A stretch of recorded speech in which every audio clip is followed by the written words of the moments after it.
अभी कुंवारी लड़की हूँ, लेकिन 5 बार प्रेग्नेंट हो चुकी हूँ। अभी तक मेरी शादी नहीं हुई है।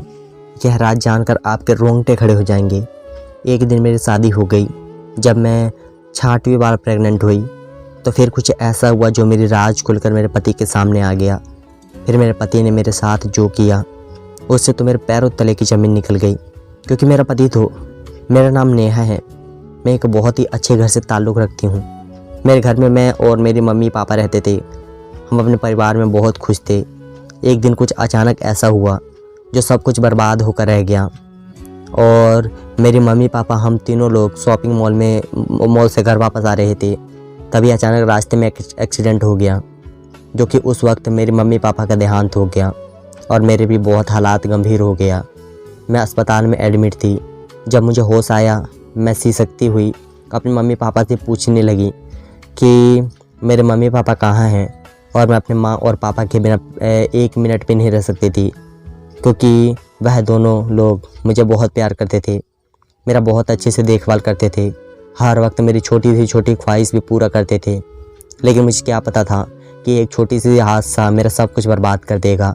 मैं जब 12 साल की थी तब मैं स्कूल जाती और मेरी मम्मी समझाते हुए कहने लगती कि देखो, स्कूल में किसी से शरारत मत करना, और हाँ, लड़कों से तो एकदम ही दूर रहना, टिफ़िन टाइम से खा लेना और अच्छे से ध्यान रखना, पढ़ाई सीधे स्कूल जाना और सीधे घर वापस चली आना। मेरी मम्मी एक छोटी से छोटी बातों को समझाती रहती थी, क्या सही है क्या गलत है। लेकिन मुझे क्या पता था कि मेरी एक पल में ही मेरे सब कुछ बिगड़ कर ख़त्म हो जाएगा। आज मेरे पापा जब अपने घर वापस आए तो आज उन्हें कंपनी में से कुछ पैसे एडवांस मिले थे, जो मेरे पापा घर पर आते ही हम लोगों से कहते लगे कि ठीक है, जल्दी से तैयार हो जाओ, आज हम शॉपिंग करने चलते हैं, जिसको जो सामान चाहिए वह अपना अपना ले ले। मैं तो बहुत ज़्यादा खुश हो गई थी, क्योंकि मेरा बहुत मन था कि मैं अपने लिए कुछ अच्छा सा ड्रेस वगैरह ख़रीद लूँ। तो मैं जल्दी से फटाफट तैयार होने के लिए चली गई। मम्मी भी तैयार हो गई। अब हम दोनों लोग पापा के साथ घर से निकले और सीधे शॉपिंग भी बहुत अच्छे से कर ली। जब हम लोग शॉपिंग करके वापस लौटने लगे तो अचानक से रास्ते में हम लोगों का एक्सीडेंट हो गया। उसके बाद से मुझे कुछ भी नहीं पता है। जब मुझे होश आया तो मैं अपने मम्मी पापा के बारे में पूछने लगी कि मेरे मम्मी पापा कहाँ हैं।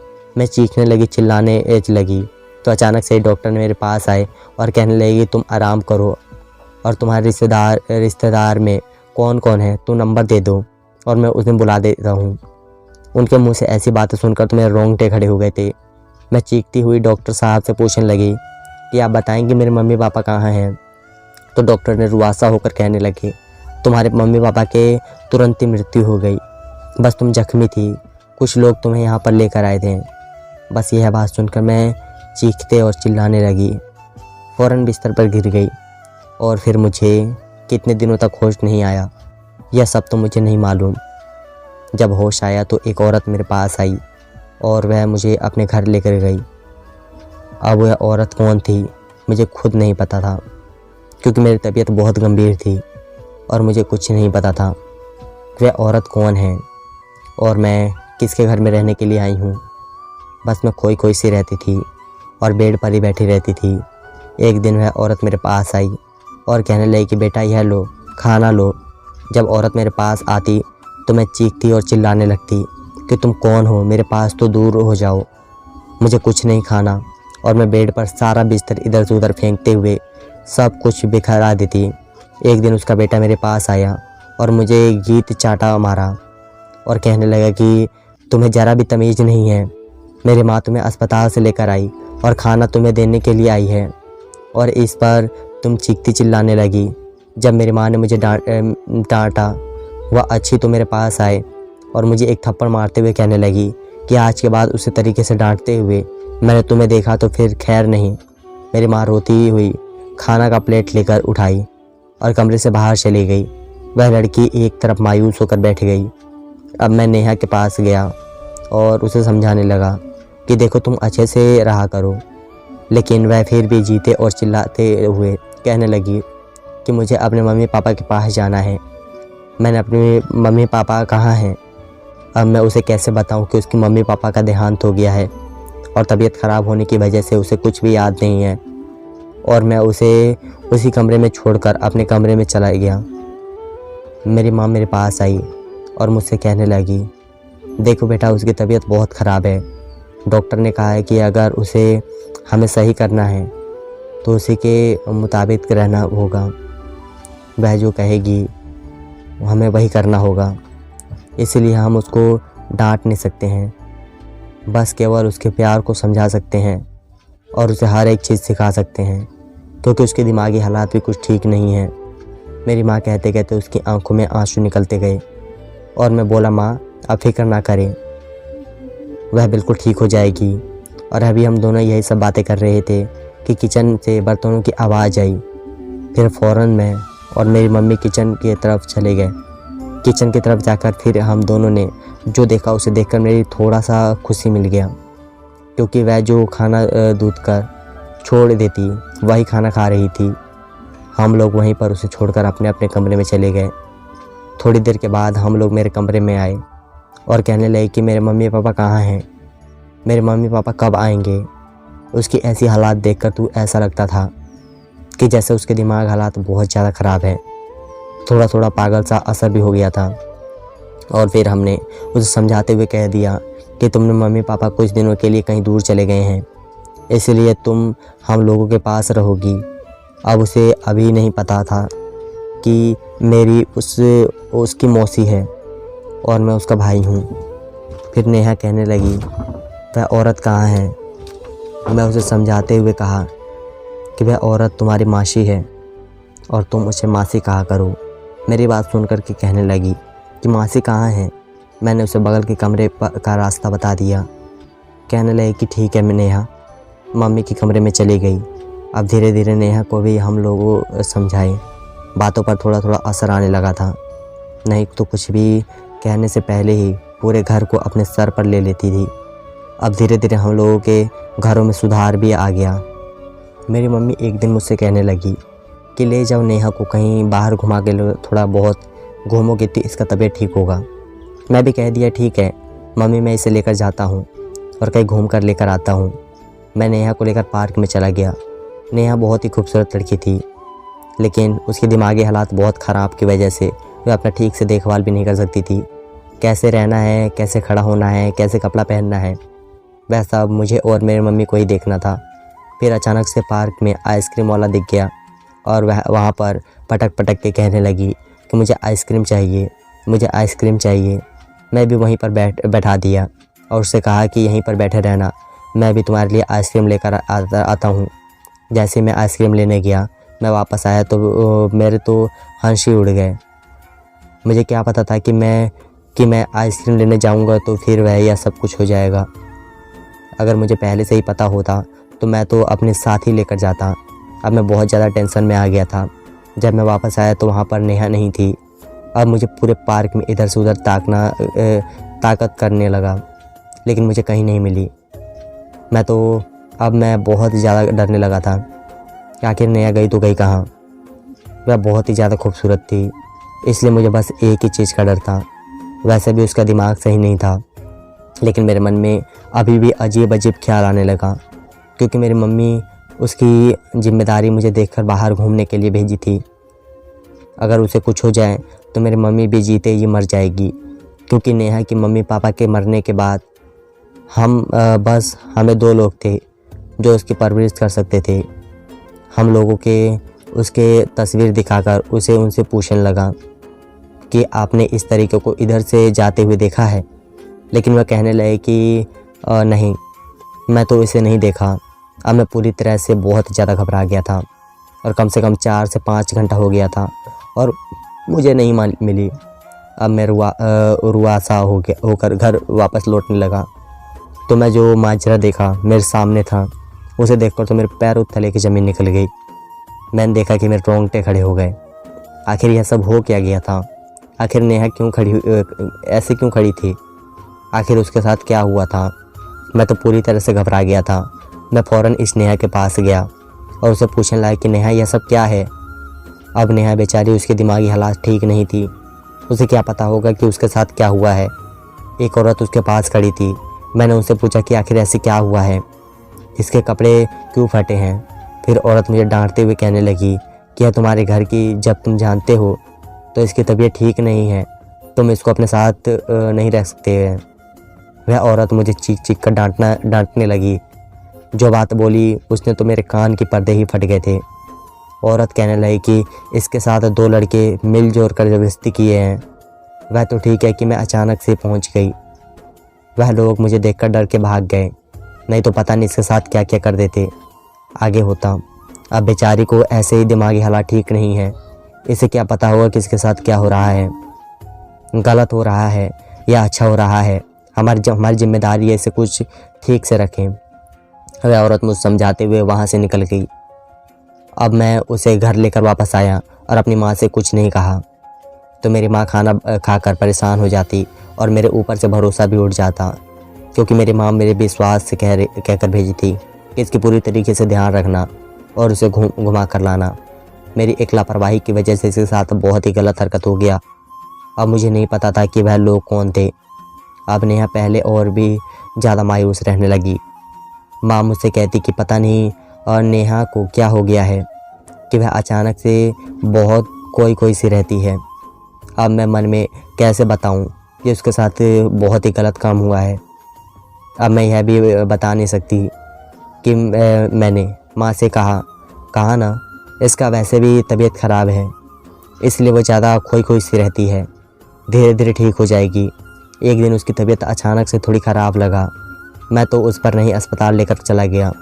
माँ घर पर नहीं थी, वह किसी काम से बाहर गई हुई थी, इसलिए मैं उसे अकेले ही अस्पताल लेकर चला गया। अस्पताल पहुंचा तो उसे लेडी डॉक्टर के पास एडमिट कर दिया। थोड़ी देर के बाद डॉक्टर बाहर निकले तो बात बोली। उसे सुनकर मेरे कभी सपनों में भी नहीं सोच सकता था कि नेहा के साथ इतना बड़ा गलत हुआ है। अब मुझे खुद से भी बहुत ज़्यादा नफरत होने लगी थी। मैं एक लड़का था, आखिर उसकी देखभाल कैसे न कर सका। डॉक्टर निकली और कहने लगी कि एक तो इसकी दिमागी हालात ठीक नहीं है और उसके साथ 5 लोगों ने गलत काम किया है। आखिर तुम लोग इनकी लापरवाही कैसे कर सकते हो। उसकी तो हालत पहले से ही इतनी ख़राब है और ऊपर से प्रेग्नेंट हो गई है। अब वह बच्चे को कैसे जन्म देगी। अब तो यह बात सुनकर मेरे पैरों तले से ज़मीन निकल गई। मैंने तुम्हें कभी सपने में भी नहीं सोचा था कि अब मैं माँ से यह सब कैसे बता सकता था। आखिर मैं कब तक छुपाता। एक न एक दिन को माँ को यह सारी बातें पता चली जाती। अब मैं सोते हुए नेहा का हाथ पकड़कर अपने घर वापस लेकर आ रहा था कि अचानक से फिर हम दोनों का एक दोस्त का एक्सीडेंट हो गया और मैं और नया फारनेहार पर बेहोश होकर गिर गए। हम जब होश आया तो मैं और नेहा करीब के पास ही अस्पताल में भर्ती थे। नेहा को जब भी यह आधा आ गया, वह थोड़ा नहीं मेरे पास आई और कहने लगी कि भैया मेरी मम्मी पापा क्या हुआ, उन लोगों के साथ क्या हुआ।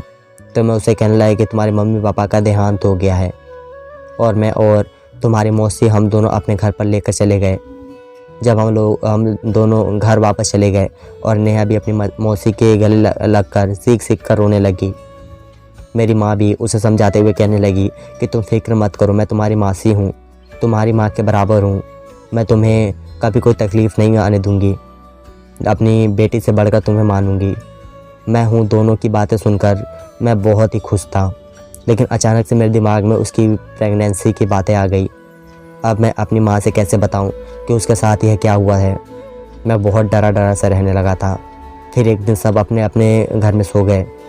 फिर अचानक से उसकी उल्टी आनी शुरू हो गई और मैं डरता हुआ उसके पास गया और उस उल्टी कर रही थी और उसे खुद ही नहीं पता था कि उसके साथ क्या हुआ था, क्योंकि जब इसका याद चला गया था तब उसके साथ यह सब कुछ गलत हुआ था। लेकिन जब अब उसकी याददाश्त आ गया है तो उसे कुछ भी नहीं पता कि उसके साथ क्या हुआ है। अब मैं अपनी माँ से कैसे बताऊं कि अब धीरे धीरे 3 से 4 महीने ही हो गए थे। फिर मैं माँ से फ़ौरन कहने लगा कि माँ इसकी शादी कर दो, जितनी जल्दी हो सके हम इसकी शादी कर देते हैं। मेरी माँ मुझसे कहा कि अभी तो यह फ़िलहाल 18 साल की हुई है, अब हम धीरे धीरे इसका रिश्ता तलाशना शुरू करेंगे। लेकिन मैं गुस्से से बोला कि माँ इसकी जल्दी शादी कर दे। मैं अपनी बेटी को ऐसे बात सुनकर मैं बहुत परेशान हो गई थी। आखिर मेरा बेटा इतनी जल्दी आना क्यों था। फिर मैं बोली बेटे ऐसे ही थोड़ी ना कर देंगे, उसकी शादी अच्छे ख़ानदान देखेंगे फिर उसकी शादी करेंगे। शादी करने के लिए हमें व्यवस्था भी तो करनी चाहिए। हम पता करेंगे लड़के वाले कैसे हैं, तभी तो इसकी इतनी प्यारी सी गुड़िया की शादी करेंगे। मैं नेहा को अपनी बेटी की तरह ही मानती थी, लेकिन फिर अचानक से मुझे याद आया कि मेरी बेटा ऐसे बातें क्यों कर रहा है कि जितनी जल्दी हो सके उसकी शादी कर दो। मैंने उससे पूछा कि आखिर तुम ऐसे क्यों कह रहे हो, आखिर क्या बात है, मैं सच सच बताओ। फिर उसने यह सारी सच्चाई बताई जो उसके साथ हुआ था, उसके साथ क्या क्या हुआ था। मैं अपना वहीं पर पकड़ कर बैठ गई। और अब क्या हो गया होगा। मैं और मेरी माँ नेहा के कमरे में चले गए। मेरी माँ उसे प्यार से कहने लगी कि नेहा बेटा, आज मैं तुम लोगों कहीं बाहर चलते हैं और घूम कर आते हैं, क्योंकि मेरे मन में तो यही विचार था कि मैं इसे लेकर जाऊं और इसका ऑपरेशन करवा दूं। और मैंने ऐसा ही किया। मैं उसे अच्छे हॉस्पिटल में लेकर गई और लेडी डॉक्टर के पास सब कुछ बता दिया। उसने मेरी मदद की और उसने उसका ऑपरेशन कर दिया। और मैंने पहले ही सही लेडी डॉक्टर को बता दिया था, यह सब कुछ उसे ना पता चले। उसने भी सुनकर यह सब कुछ कर दिया। जब होश आया तो पूछने लगी कि मम्मी मुझे क्या हुआ था। मैं उससे कहने लगी कि तुम खाती पीती नहीं थी ठीक से, इसलिए तुम्हें थोड़ा सा चक्कर आ गया है, इसलिए मैं तुम्हें यहाँ पर लेकर आ गया हूँ। अब तुम बिल्कुल ठीक हो और घर वापस चलो। मैं उसे घर लेकर आ गई। बस अब मेरे मन में यही ख्याल था कि मैं उसका कोई अच्छे से रिश्ता देखकर उसकी शादी कर दूं। मैंने अपनी सिस्टर तारू से भी इधर उधर फैसला ली थी कि कभी भी कोई अच्छा लड़का हो तो मुझे बता दे। मुझे अपनी नेहा बेटी की शादी करनी है। अभी 10 से 15 दिन ही हुआ था कि मेरे आस पड़ोस की ही एक औरत मेरे पास आई और कहने लगी कि मेरे रिश्तेदार में एक लड़का है जो बहुत ही अच्छा है। उसने तुम्हारे बेटी नेहा को भी देखा है। वह खुद मुझसे कहा है कि मैं तुम्हें आकर यह बात बताऊं कि वह तुम्हारी बेटी से शादी करना चाहता है। मैं तो बहुत ज़्यादा खुश हो गई और मेरी बेटी की शादी एक बहुत ही अमीर ख़ानदान में हो गई। मुझे तो यकीन नहीं आ रहा था कि मेरी बेटी का रिश्ता उधर से खुद आया है। जिस दिन मैं अपनी बेटी को लेकर हॉस्पिटल जा रही थी, रास्ते में उसने मेरी बेटी नेहा को देख लिया था। उसी दिन से उसने पता किया था कि उस लड़की जिसके घर की है। जब उसे पता चला कि वह मेरी बेटी है, उसने फ़ौरन नेहा के लिए रिश्ता भिजवा दिया। अब वह लोग बहुत ज़्यादा खुश थे। जब मेरा बेटा आया तो मैं भी उसे बताई कि नेहा की शादी पक्की हो गई। मेरा बेटा भी बहुत ज़्यादा खुश हो गया। अब नेहा के पास गए और उसे कहने लगी कि तुम्हें यह लड़का पसंद है। तो कहने लगी मासी, आप मेरी मान सम्मान हो, आप जहाँ चाहो वहाँ मेरे रिश्ता पक्का कर सकती हो। मैं खुशी खुशी शादी कर लूँगी। मेरे मम्मी पापा के देहांत की बात आप ही तो हो। यह सब कुछ आप जो कुछ करेंगे मेरे लिए अच्छा ही करेंगे। नेहा के मुंह से ऐसी बातें सुनकर मेरी आंखों से आंसू बहने लगे और मेरा बेटा मेरे पास आया और कहने लगा कि माँ आप फिक्र ना करें, मैं सारी तैयारी कर दूंगा। मेरे घर पर शादी की चहल पहल होने लगी थी। मेरी बहन नेहा भी दुल्हन बन बैठी थी और मेरे उसके पास गया। उसके सर पर अपना हाथ फेरा और मेरी आंखों में आंसू भी आ गए थे। नेहा भी मेरी आंखों में आंसू देखकर रोने लगी। मैंने उससे कहा कि पगली तू रो क्यों रही है, तुझे तो एक न एक दिन यहाँ से जाना ही है। हम दोनों गले लगकर रो रहे थे। उसके बाद में समझाते हुए मैं कमरे से बाहर निकल गया। थोड़ी देर के बाद बारात आ गई और मेरी बहन की शादी भी हो गई और अपने ससुराल चली गई। फिर कुछ दिन के बाद नेहा घर से कॉल आया और वह कॉल मेरी माँ ने उठाई और जैसे उधर से आवाज़ आई कि मेरी माँ चक्कर खाकर गिर गई है। मैं पुरानी भागता हुआ माँ के पास गया और पूछने लगा कि माँ ऐसी कौन सी बात हो गई जो आप इस तरीके से ज़मीन पर गिर गई हो। मेरी माँ घबराती हुई वहीं पास के सोफे पर बैठ गई और मैं जल्दी से एक गिलास पानी बताओ, आखिर ऐसा क्या हुआ है जो आप इतना परेशान हो। कहीं मेरी माँ की हालात ऐसी थी कि वह कुछ कह नहीं रही थी। फिर मैंने माँ से कहा, माँ आप रिलैक्स हो जाओ, फिर उसके बाद से बताओ आखिर क्या बात है। फिर मेरी माँ थोड़ी देर के बाद कहने लगी कि बेटा नेहा के घर से कॉल आया था और वह लोग कह रहे थे कि नेहा को घर से निकाल देंगे, उसे तलाक दे देंगे। उन्हें पता नहीं कहाँ से सारी बातें पता चल चुकी है कि नेहा पहले से ही प्रेग्नेंट थी। अब हम लोग दोनों माँ और बेटे फ़ौरन नेहा के ससुराल चले गए और वहाँ जाकर जो मेरे नज़र के सामने था, यह सब कुछ मुझे देखकर हैरान कर देने वाला था। मैंने तो कभी सोचा भी नहीं था कि मेरे बीता हुआ पल भी हम लोगों के सामने आकर खड़ा हो जाएगा। लेकिन हैरान कर देने वाली बात तो यह थी कि जब हम उस औरत को देखा तो मेरे होश उड़ गए। आखिर यह औरत उस घर में मेरी बहन के ससुराल में क्या कर रही थी? कहीं इसने तो ही नहीं सब कुछ गड़बड़ कर दिया हो और बीते हुए पल में की सारी सच्चाई इस घर में फैला दी हो। जब आगे की आवाज़ आई, बेटी तुम्हें यही घर मिला है, अपने घर के पाप मेरे भतीजे के ऊपर डालने को। अब मैं उसे आगे हाथ जोड़ दिया और कहने लगी कि प्लीज़ भगवान के लिए चुप हो जाओ, नहीं तो मेरी बहन की ज़िंदगी बर्बाद हो जाएगी। लेकिन वह आदमी कहाँ मानने वाला था। उसने तो पूरे घर को इकट्ठा करके खड़ी थी और इससे सब कुछ सच पहले ही बता चुकी थी। अब मेरी बहन मेरे पास आई और कहने लगी कि दीपक भैया, यह सब लोग क्या कह रहे हैं कि मैं बजरन औरत हूँ। आखिर मेरे साथ कैसे हुआ है? जैसा लोग मेरे ऊपर इल्ज़ाम पर इल्ज़ाम लगाए जा रहे हैं, मुझे बहुत बुरा भला कह रहे हैं। आखिर ऐसा क्या हुआ है? कोई मुझे सच सच बचाएगा? अब मैं सबसे पहले सबके सामने हाथ जोड़ दिए और सारी सच्चाई बताने लगा कि कैसे कैसे क्या क्या हुआ था। अब सारी सच्चाई सबको पता चल चुकी थी और जो औरत मेरी बहन को बचाई थी वही औरत मेरी बहन की हुआ थी। अब मेरी माँ सबके सामने हाथ जोड़ के सबसे माफ़ी मांगने लगी और कहने लगी कि हालत से मजबूर होकर बिना कुछ कहे बिना कुछ बताए हमने यह रिश्ता आप लोगों के घर में कर दिया। हमसे बहुत बड़ी गलती हो गई, लेकिन यह गलती की सज़ा मेरी बेटी को मत दो। यह तो बेचारी इसी तो खुद नहीं कुछ नहीं पता कि इसके साथ क्या हुआ है। उसी टाइम तो इसके दिमागी हालात भी ठीक नहीं थी। इस बेचारी को तो यह भी नहीं पता कि इसके साथ क्या हुआ है। मेरी बेटी मेरे पास आई और पूछने लगी कि मासी माँ आखिर क्या हुआ है था मेरे साथ, जो यह लोग मेरे ऊपर इल्ज़ाम लगाए जा रहे हैं, क्या सही है क्या गलत? प्लीज़ आप मुझे सच सच बता दीजिए। तो मेरी माँ मुझे कहने लगी, जब मैं 12 साल की थी तो अपने भैया के साथ घूमने चली गई थी।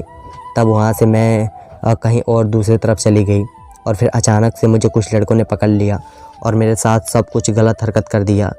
यह सब कुछ सुनते ही मेरे रोंगटे खड़े हो गए। आखिर यह सब कुछ क्या हुआ था? तो वही मेरे पति ने, जो बुआ थी, वही मुझे बचा कर लाई थी। अब 4 से 5 लड़कों ने मेरे साथ कुछ गलत कर दिया था। अब तो सारी सच्चाई मेरे सामने भी आ गई थी। अब मैं किसी को अपना शक्ल भी दिखाने के काबिल नहीं थी, लेकिन फिर भी हिम्मत करके एक बार अपने पति के पास आए और उनसे कहने लगी कि मुझे माफ़ कर दो। मुझे कुछ नहीं पता था कि मेरे साथ क्या कुछ हुआ है। अगर मुझे पहले ही पता होता तो यह मेरी शादी हरगिज़ नहीं करती, और करती भी तो सबसे पहले मैं सारी बात बता देती, उसके बाद ही जो होता सो होता। लेकिन मेरा पति तो चिल्ला कर हुआ कहने लगा कि तुम मेरी नज़र के सामने से दूर हो जाओ, लेकिन मुझे तुम्हारी शक्ल भी नहीं देखनी है। अब मैं कैसे अपने पति से दूर चली जाऊं, क्योंकि मैं फिर से प्रेग्नेंट हो चुकी थी। लेकिन फिर भी मैं क्या करती सकती थी? मेरे ससुराल के लोग मेरी एक ना सुने और मैं अपने मासी माँ और भाई के साथ घर से जाने लगी। फिर अचानक से पीछे से आवाज़ आई, नेहा रुक जाओ। आपके पति भी मुझे ऐसी बातें करते हुए मेरा दिल तो बैठ गया। मेरे पति मेरे पास आए और कहने लगे कि नेहा मुझे माफ़ कर दो, मुझे तुम्हें इस तरीके से जाने के लिए नहीं कहना चाहिए था। लेकिन मुझे खुद बताओ, जब तुम अचानक से कोई संतान इतना बड़ा सच सुनेगा तो उसके दिल पर क्या गुजरेगी? लेकिन फिर भी मैंने सोचा कि तुम लोग तो टाइम बहुत मासूम थे और तुम्हारे दिमाग की हालात भी तो ठीक नहीं थी। लेकिन मुझे उन सब बातों से कोई फ़र्क नहीं पड़ता। मैं तुम्हें दिल से अपना पत्नी मानता हूँ। अब मैं अपने पति के साथ पैर पर गिर गई और मैं रोने लगी। मेरे पति ने मुझे उठाकर अपने सीने से लगा लिया और कहने लगे कि मुझे तुमसे कोई गिला शिकवा नहीं है। मैं और मेरे पति बुआ के पास गए और उनसे भी कहने लगे कि बुआ मुझे माफ़ कर दो, मुझे इन सब के बारे में कुछ नहीं पता था। मेरे पति भी कहने वालों की हाँ बुआ तो हुआ। अब हम बीते हुए बातों को भूलकर एक नई ज़िंदगी की शुरुआत करते हैं। मेरी बुआ भी आशीर्वाद देते हुए कहने लगी कि तुम लोग हमेशा खुश रहो, आबाद रहो। अब मेरे मासी माँ और मेरे भैया दोनों लोग अपने घर चले गए और मैं अपने ससुराल में बहुत खुश रहने लगी। मेरे पति भी मुझे बहुत मानते थे। बीते हुए पल को यह सब कुछ भूल चुके थे और एक नई ज़िंदगी की शुरुआत की। धन्यवाद दोस्तों।